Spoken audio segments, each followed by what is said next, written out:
Hi, in this video we are going to learn how to make a contra entry.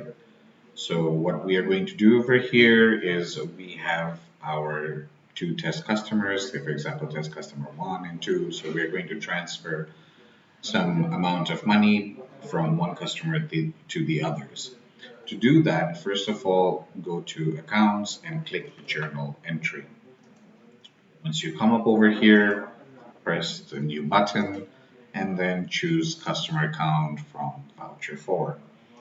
Choose the date, say for example, I'll choose 19th of February and the account name. So let's select from test customer 1. Account head, we're going to put as receivables, injection 3 AP factory. On the credit side, we're going to say for example, put 500, right? Um, we choose add. So next over here, let's choose test customer 2. Account head, we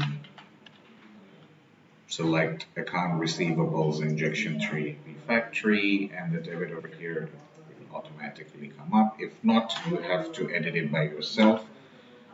You can, after selecting this, click the add button.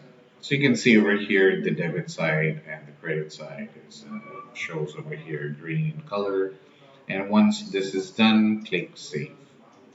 Are you sure? Yes.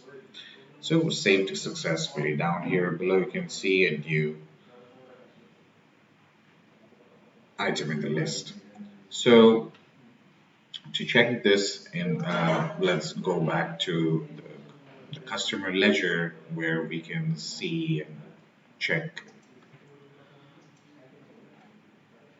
So over here we can choose test customer 1. Today's date, it's already there, so I'm not selecting. Create generate, and there you can see over here.